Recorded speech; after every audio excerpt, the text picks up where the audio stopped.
now undermining Indian integrity and institutions. And so you've had the RSS, depending on what level the issue of disagreement is, to mediate the differences. And as it's grown, the RSS has also moved out from its original social base, which was largely Brahmin.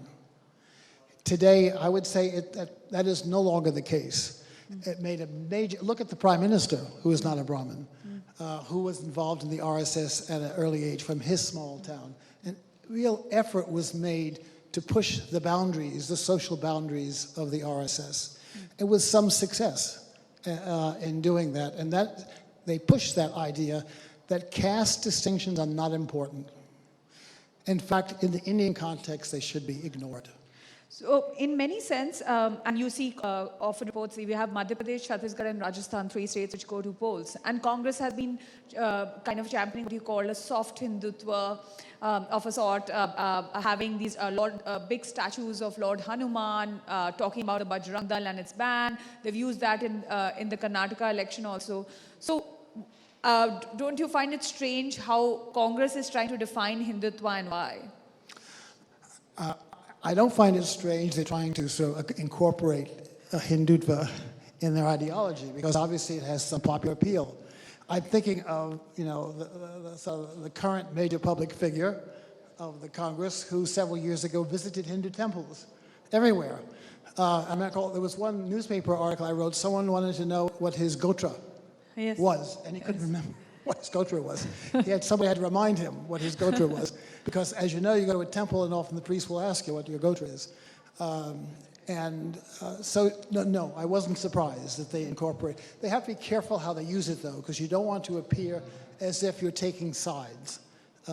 For example, sides against Muslims or sides against Christians. Particularly, an effort is being made by the RSS to sort of reach out to Christians and Muslims. In fact, there is one of the affiliated groups which is specifically directed at Muslims. So you have to be careful how you handle the issue. We're running out of time. I have the last question.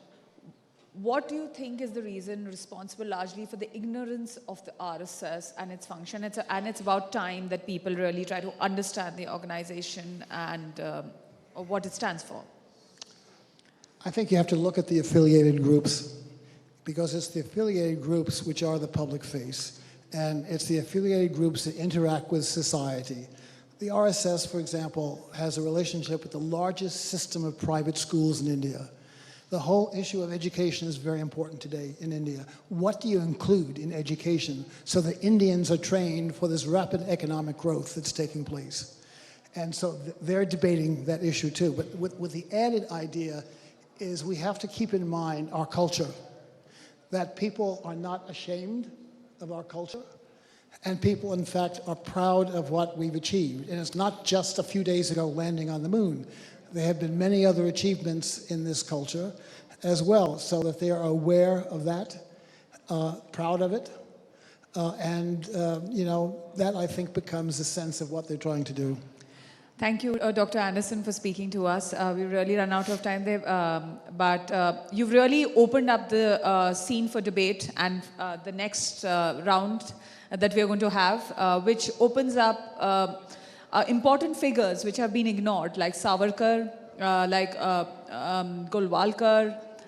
We've not been understanding the role of the RSS and many other affiliates of it. So I think you've shed a light and left much room for debate in the forthcoming sessions. Thank you. Thank you, Lois. By the way, stay for the following. You have the man who is the expert on Savarkar who is about to speak. No one else is as well informed as he is. Thank you. Well, thank you so much, Dr.